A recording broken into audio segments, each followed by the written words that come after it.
ሰው ሲሞት ብዙ ጊዜ ምንድነው ይባለው ያሳዝናል። ኪንግ ቮን ሲሞት ግን እንኳን ሞተ ብለው የተደሰቱ ብዙ ናቸው። ለምን? ኪንግ ቮን ምንም አይሰማችሁም። አርቲስት ሆኖ በሱ ልክ ሰው የገደለ የለም። መግደል ሲባል አንድ አርቲስት ከጠላችሁ ሜቢ አስቀጥሮ በሌላ ሰው ምናምን ሊያስገድላችሁ ይችላል። ኪንግ ቮን ግን ራሱ መጥቶ ድፍት የሚያደርጋችሁ። እዚህ ጋር የምታዩቸውን ፎቶዎች እሱ ከገደላቸው መሀል በጥቂቱ ናቸው መንግስት ያወቃቸው ብቻ። ከ20 እስከ 30 ሰው እንደገደለ ነው የሚወራለት። መንግስት የሚያውቀው ግን እኚህ ብቻ ነው። ኪንግ ቮን ግን ማን ነው? ከየት ነው የመጣው? የት ነው የተወለደው? በ1994 ነበር እንደ ፈረንጆች አቆጣጠር ኪንግ ቮን የተወለደው። የት? ቺካጎ ኦብሎክ ውስጥ። ኦብሎክ ምንድን ነው? የት ነው ካላችሁ አሜሪካ ውስጥ በጣም የሚፈራው ቦታ ነው። በማታ አይደለም በቀን እንኳን ለመሄድ የምትሳቀቁበት ቦታ አሜሪካ ውስጥ ኦብሎክ ላይ ብቻ ነው። እሱም እዚህ ሰፈር ውስጥ ነበር የተወለደው። እሱ ሲወለድ ግን ኦብሎክ ስሙ አልነበረም የቦታው፣ ፓርክዌይ ጋርደን ነው የሚባለው። ወደ ኪንግ ቮን እመለስላችኋል። ከዛ በፊት እንዴት ከፓርክዌይ ጋርደን ወደ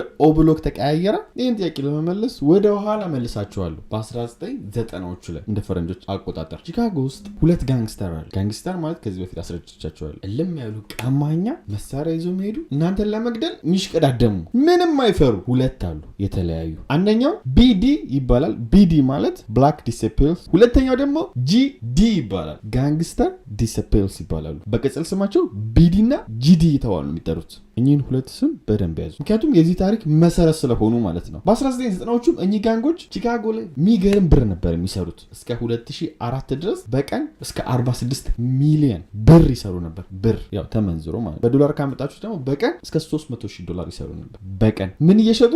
አደንዛዥ እጽና መሳሪያ እየሸጡ። በሁለቱ መሀል ጠብ አለ። አንዱ ግዛቱን ማስፋፋት ይፈልጋል፣ አንዱም ግዛቱን ማስፋፋት ይፈልጋል። ለምን? ግዛታችሁን ባስፋፋችሁ ቁጥር የሆነ ቦታ ትይዛላችሁ። ያንን ቦታ ባስፋፋችሁ ቁጥር ደንበኛችሁም ይበዛ ነው የሚመጣው። ለዛ አይስማሙ። ግን 2004 ላይ መጥቶ የአሜሪካ መንግስት ድብልቅ አድርጎ ይመታቸዋል። ማለትም በቃ ጠፉ በሚባል ደረጃ ጋንግስተሮችን ከቦታቸው ያፈናቅላቸዋል። ጦርነት ይከፍታል። ግማሹን እድሜ ልክ እስር ቤት ይወስደዋል፣ ግማሹን በቶክስ ይጥለዋል። የሁለቱም ጋንግስተሮች ተስፋቸውን በጣም ያጨልመዋል። በዚህ ሰዓት ታዲያ የቢዲ ጋንግስተሮች ከነበሩበት ቦታ ወደ ፓርክዌይ ጋርደን ቦታ ይመጣሉ። ማለትም ኪንግ ቮን ወደ ተወለደበት ማለት ነው 2004 ላይ። ከዛም ደግሞ ከፓርክዌይ ጋርደን ብዙም ሳይርቅ ላይክ የ3 ደቂቃ ምናምን መንገድ ሄዳችሁ ልታገኟቸው የምትችሉትን ተቀናቃኙ ጋንግስተሮች ጂዲዎች በዛ በኩል ገቡ። አሁን ታዲያ ጥያቄያችሁ ምንድን ነው? አሁን ድረስ ፓርክዌይ ጋርደን የተባለው ታዲያ እንዴት ነው ኦብላክ ወደሚል ስያሜ የተቀየረው ቦታ ካላችሁ፣ ነገሩ የሚጀምረው 2010 ላይ ነበረ። ከ2004 እስከ 2010 ባለው ጊዜ ውስጥ ተቃራኒ ጋንግስተር ናቸው፣ ግን ብዙም በቃ የሚያጣላቸው ነገር የለም። 2010 ላይ ግን ምን መጣ?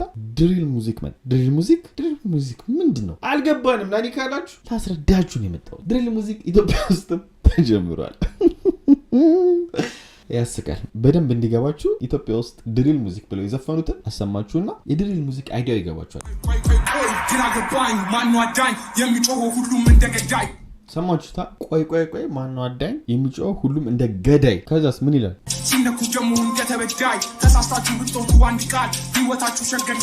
የመግደል ቫይብ ነው ያለው። እንግሊዘኛው ማለት ነው የመጣው ከዛ ነው ማለት ነው። ቺካጎ 2010 ላይ ነው የተጀመረው። መጥቶ ምን ሰራ? ጋንግስተሩ ላይ ምን ተጽዕኖ አደረገ ካላችሁ አንዱ ላይ ራፕ ማድረግ ጀመረ። ጂዲ ቢዲ ላይ። ኪንግ ቮንም በቢዲ ሳይድ ሆኖ ጂዲዎችን ይተርባሉ በድሪል። ባይዘው ጂዲዎች ብዙም የድሪል ራፐር የላቸው፣ ቢዲዎቹ ነው ያላቸው። ላይክ እንደ ኪንግ ቮን፣ ሊል ዶርክ፣ ሌሎችም ታዋቂዎች አሉ። እነሱ ገነው ይወጡ ማለት ነው። ወደዚህኛው ግሩፕም ስንመለስ ጂዲ ጋር ትንሽ ራፐር ሲወጡ ይገደላሉ በዛኛው ግሩፖች ማለት ነው። የሚገርመው ነገር ደግሞ ከገደሏችሁ በኋላ በዚህ በድሪል ሙዚክ ይቀልዱባቸዋል። ሞታችሁ ግጥም ይሰራባቸዋል። እንደዚህ አድርጌ ገድዬው፣ እንደዚህ አድርጌ አጥፍቼው ምናምን ብለው ይዘፍኑባቸዋል። ይሄ ሁኔታቸው በነገራችን ላይ እስካሁን የነገርኳችሁ አልገነነም። ለገነነ ሊመስላችሁ ይችላል፣ ግን በጣም የገነነው ቱካ የሚባል ዘፋኛቸው ሲገደል ነው። ቱካ ማለት ቱካ ትክክለኛ ስሙ ሻንዴል ግሪጎሪ ነው። ቱካም ገና የ16 ዓመት ልጅ እያለ ባስ ቆሞ እየጠበቀ ባለበት ሰዓት 4 ሰዎች ይመጡና ቱካ የምን አባል ነበር ብያቸዋለሁ? የጂዲ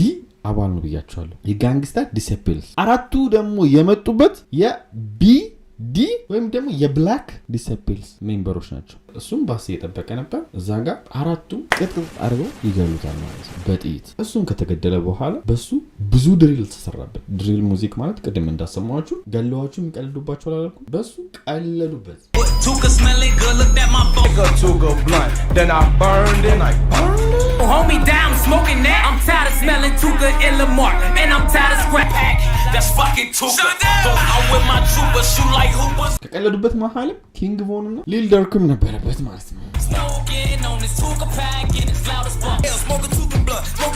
ቱካን በህፃናቶች ሁሉ ያሰድበውታል ማለት ነው። እዚህ ጋር እንደምታዩት ይዋታ እንዴ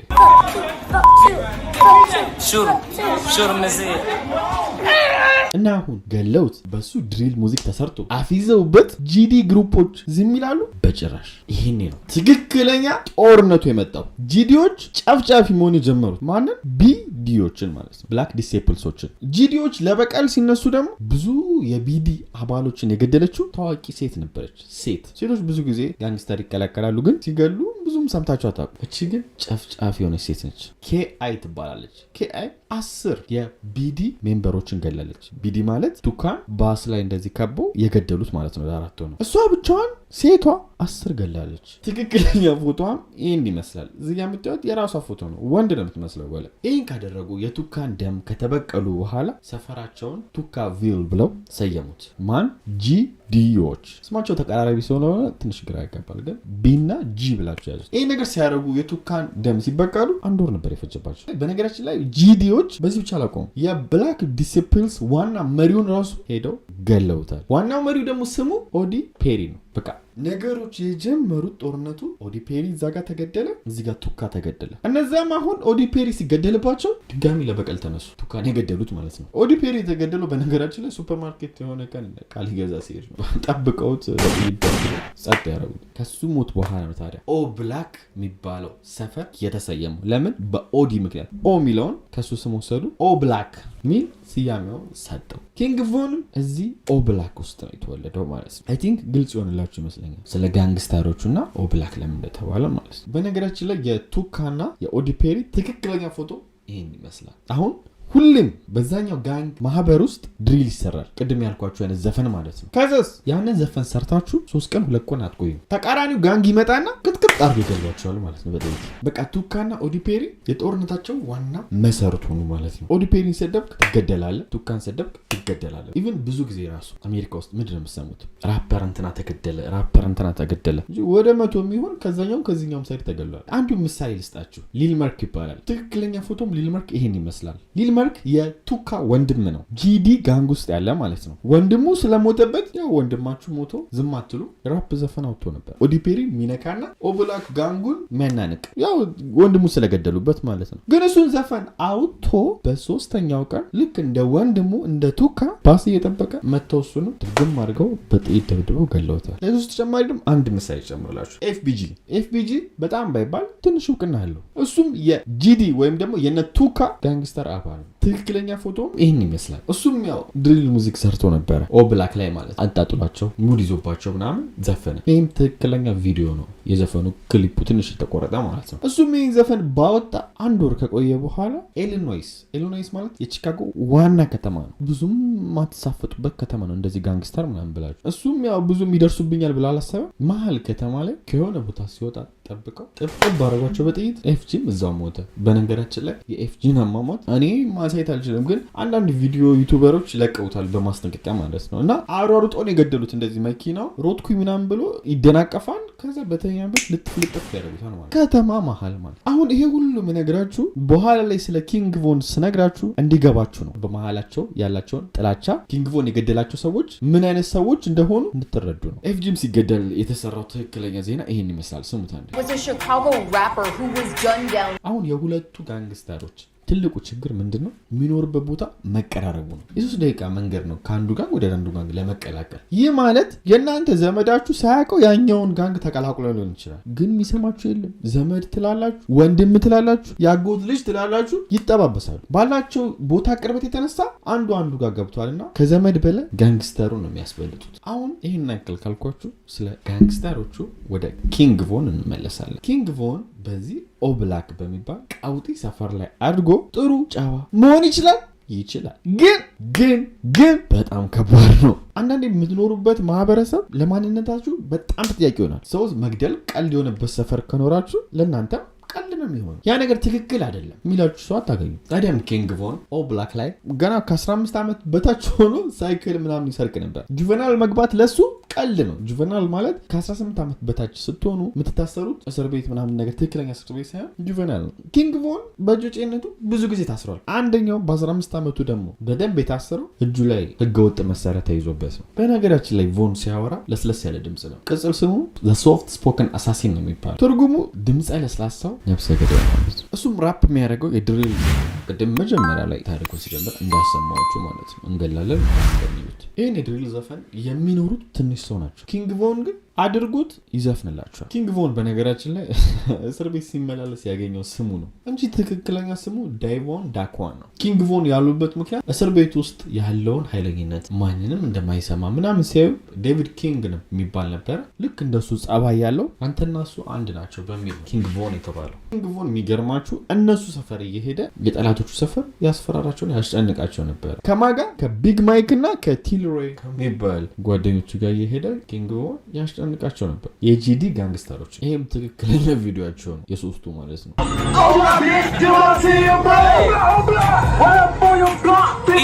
እንደምትሰሙት ኦብላክ ኦብላክ እያሉ ነው። አሁን ኪንግ ቮንን በተወሰነ መልኩ አውቃችሁታል። ማንን ገደለ ወደሚለው እንሂድ። ኤፍጂ ማለት ቅድም ኢሊኖይስ ላይ የሆነ ቦታ ሲወጣ ከተማ መሃል የቺካጎ ዋና ከተማ ላይ አደናቅፉት እላዩ ላይ ጠብጥበው ገደሉት ያልኳችሁ ለሱ መሞት ዋና ተጠያቂ ኪንግ ቮን ነው። ለኦብሎክ ነገራቸው እንዲገሉት ሄደው ገደሉት። ለምን? ኤፍጂ ቅድም ምን ብያችሁ ነበር? የቢዲ ጋንግስተሮችን ሙድ ይዞባቸው ቀልዶባቸው ነበረ ብያቸው። ለዛም ያስገደለው። ሁለተኛውስ ማልከም ስተኪ ኪንግ ቮን የገደለው። ማልከም ስተኪ የጂዲ ጋንግስተር አባል ነው፣ የተቃራኒው ማለት ነው። እናም የሆነ ቀን ፕሮግራም ተዘጋጀ እንደ ፓርቲ ነገር። እዛ ፓርቲ ላይ ማልከም ስተኪ ኪንግ ቮን ይህልል ይገለምጠዋል። አስተያየቱ ደስ አይልም። በዛ ሰዓት ደግሞ አብሮት ማን አለ? ቢግ ማይክ አለ ከኪንግ ቮን ጋር። በዚህ ሰዓት ኪንግ ቮን ተነስ ይለውና ቢግ ማይክን ይዞት ይወጣል ከፓርቲው ማለት ነው። ሄደው ግን አልቀሩ፣ መሳሪያ ይዘው መጡ ከ45 ደቂቃ በኋላ። ማልከም ስተኪ ደግሞ በረንዳ ላይ ነበረ። ጥይቱን አርከፈከፉበት ማለት ነው። ይህም ነገር ከተፈጠረ ከ3 ቀን በኋላ ቢግ ማይክ እና ቮን ተያዙ በፖሊሶች። በነገራችን ላይ ማልከም ስተኪ ላይ ሲተኩሱ ሌሎች ላይም ተኩሰዋል፣ ግን ያው ሌሎቹ አልሞትም። ማልከም ስተኪ ብቻ ነው የሞተው እና ቢግ ማይክ እና ቮን ሲያዙ መግሻታቸው ይሄን ይመስላል። ቢግ ማይክ ይሄኛው ነው፣ ኪንግ ቮን ይሄ ነበረ። ፍርድ ቤትም ሲቀርቡ ታዲያ ኪንግ ቮን አልገደልኩም ብሎ ሸመጠጠ። ቢግ ማይክ ገድያለሁ ስላመነ 20 ዓመት ተፈረደበት። ኪንግ ቮን ግን 3 ዓመት ብቻ ነው የተፈረደበት። ለምን? የሚመሰክር ሰው ጠፋ። ማመቱ ይመስክር ወንድ የሆነ ቢግ ማይክ ኦልሬዲ አምኖ ነው፣ መስካሪ ምናምን አልጠበቀም። ኪንግ ቮን ግን አልገደልኩም ብሎ ሽምጥጥ ስላደረገ ካልገደላችሁ ደግሞ ምንድን ነው የሚያስፈልገው? የሚመሰክር ሰው አይደል? ደፍሮ የሚመሰክርበት ሰው አጣ። እሱ ላይ ይመሰክራሉ የተባሉትን ሁሉ ተገለዋል። ማንም ሪስኩን ወስዶ እሱ ላይ እጁን ጠቁሞ የሚመሰክር የለም። በዚህም የተነሳ 3 ዓመት ብቻ ታስሮ ይለቀቃል ኪንግ ቮን ማለት ነው። ጓደኛው ግን 20 ዓመት ይፈረድበታል። በነገራችን ላይ ቢግ ማይክ 20 ዓመት ቢፈረድበትም 11 ዓመት ብቻ ነው የታሰረው። በቅርቡ እንደውም ወጥቷል። ሌላኛው ኪንግ ቮን የገደለው ውስኪ ታዋቂ የጂዲ ጋንግ ሜምበር ነው፣ የቢዲ ጠላት ማለት ነው። ከቮን ጋር አይዋደዱም በጭራሽ። ላይቭ ሁሉ ገብቶ እንደዚህ ይላል። አንዴ ስሙት።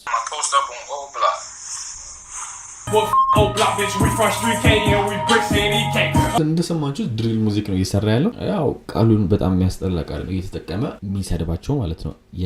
የነ ኪንግ ቮንን ግሩፕ ኢቨን ሶሻል ሚዲያ ላይ ይከራከሩ ነበር ከውስኪ እና ቮን ማለት ነው። ምን እያሉ እኔንም ብዙ ሰው እየገደልኩት እያሉ ማለት ነው። አስቡት ሚዲያ ላይ ማለት ነው በግልጽ። ኪንግ ቮን ይሄ ነገር ግን አስጠላው፣ ይሄ ንቀት በዛ ይላል እና ምን አይነት እርምጃ ወሰደ ኪንግ ቮን በውስኪ ላይ? ውስኪ ዱስኪ የሚባል ቤስት ፍሬንድ አለው። የሱን ቤስት ፍሬንድ ኪንግ ቮን ድፍት ያደርገዋል ማለት ነው። ራሱ ነው ቮን የገደለው። በነገራችን ላይ እንደዚህ ሄዶ ሌላ ሰው አስገድሎ ማለት ራሱ ነው ዱስኪን የገደለው። ዱስኪን ከገደለው በኋላ ይሄ ለሚፎካከረው ውስኪ ሰርፕራይዝ ላንተ አለኝ ምናምን ይለውና በቪዲዮ ኮል ይነግረዋል ማለት ነው የገደለውን።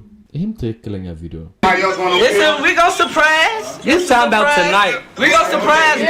ውስኪም ታዲያ ዱስኪ ጓደኛው ሞቶበታል። እሱን ለመቅበር ቆሞ ባለበት ሰዓት እነ ኪንግ ቮን መጥተው የጥይት ናዳ ነው የለቀቁበት።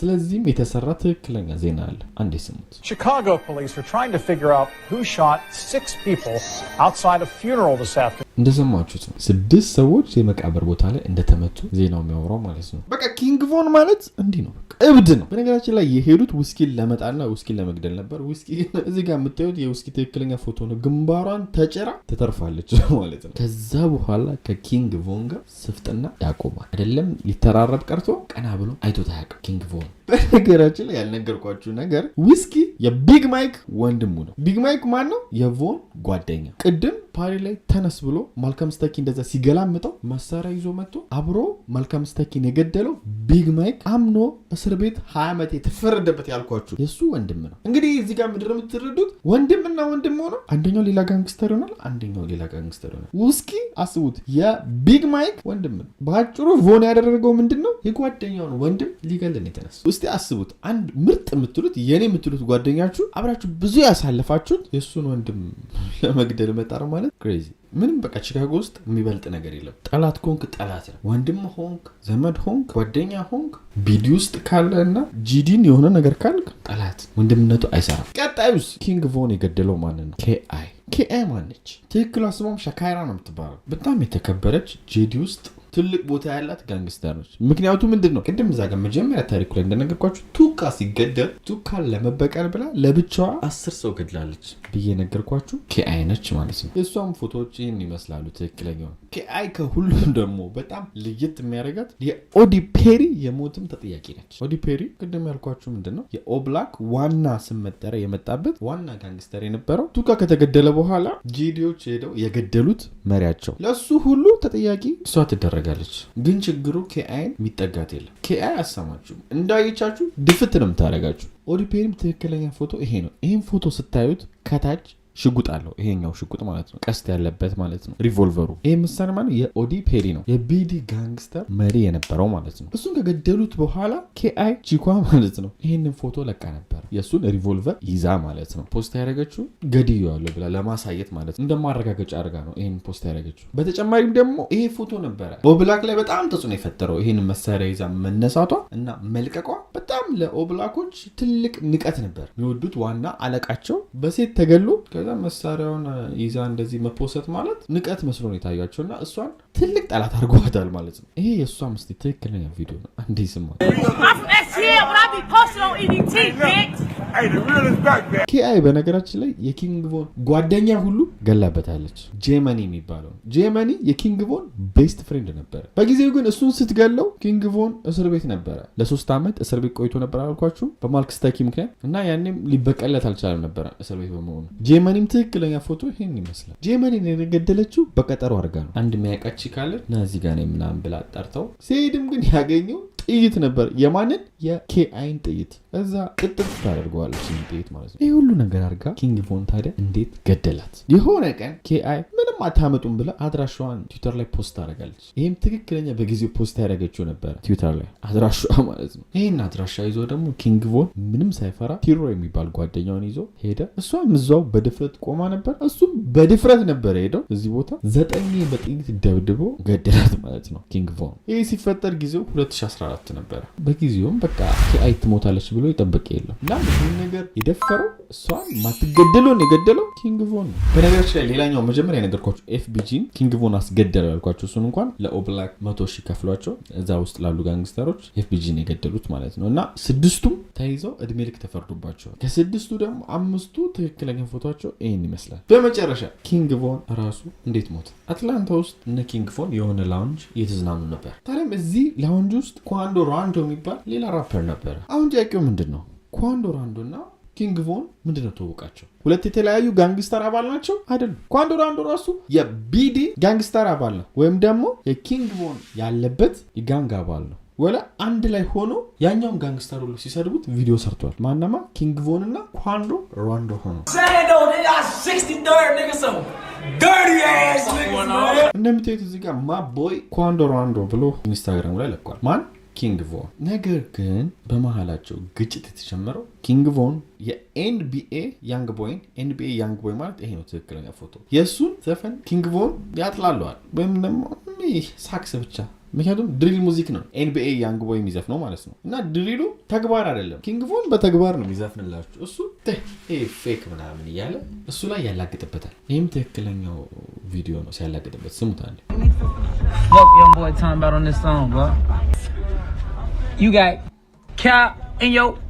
የምትገጥሙትን የምትሉትን አትኖሩትም ይለዋል። ይህንንም ሲል እንዳያችሁት ላይቭ ላይ ነው። NBA ያንግ ቦይም ይህን ሰምቶ ብዙም ደስተኛ አልነበረም። ኪንግ ቮን ግን በዚህ አላቆምም። መናደዱን ሲሰማ የኤንቢኤ ያንግ ቦይን በፊት ፍቅረኛ ይዞ ፎቶ ሁሉ ተነስቶ ይለቃል። ይህም ትክክለኛ ፎቶ ነው የለቀቀው ማለት ነው። የበለጠ ነገሩንም አቀረረው። ይሄ አሁን ጥያቄያችሁ ነው፣ ኳንዶ ሮንዶ እና ኤንቢኤ ያንግ ቦይ ምን አገናኛል? ምክንያቱም ቮን አገኘው ያልኳችሁ ኳንዶ ሮንዶ ነው። ከኤንቢኤ ጋር ይሄ ታሪክ ምን አገናኘው ካላችሁ ኳንዶ እና ኤንቢኤ ጓደኛሞች ናቸው። የሚኖሩትም አንድ ላይ ነው። ስለዚህ ኪንግ ቮን በጊዜው የኳንዶ ጓደኛ ቢሆንም ኳንዶ ግን ለኤንቢኤ ተደርበው ኪንግ ቮንን ያኮርፈዋል። ከኪንግ ቮን ጋር ግንኙነታቸውን ያቆማል። እናም አሁን ወደ ተገደለበት ቀን ስንሄድ ያ ምሽት ላይ አትላንታ ላይ ላውንጅ ላይ የተዝናና ኳንዶን አገኘው አላልኳችሁ? ቀጥታ ወደ ጠብ ነው የገቡት። ቮን ከኳንዶ ጋር መደባደብ ሲጀምር የኳንዶ ጓደኛ የሆነው ሊልቴ የሚባል ቮን ላይ መሳሪያ ወጥቶ ግልግል ያደርገዋል ሁለቴ። ይህን ካረጉም በኋላ በመኪና ብን ብለው ይሄዳሉ። ቮንም አሯሯጠው ሆስፒታል ቢወስዱት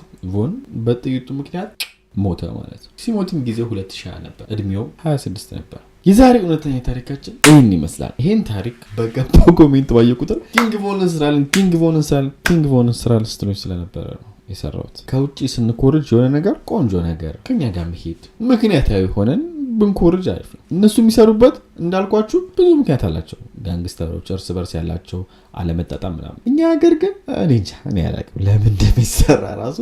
ላይኩን እንዳትረሱ። በጣም ያደከመኝ ቪዲዮ ነው። በደንብ ላይክ አድርጉ። እወዳችኋለሁ። ለሁሉም ሰው በቻለ ተጠቀም፣ ሼር አድርጉ። በቀጣይ እስከምንገናኝ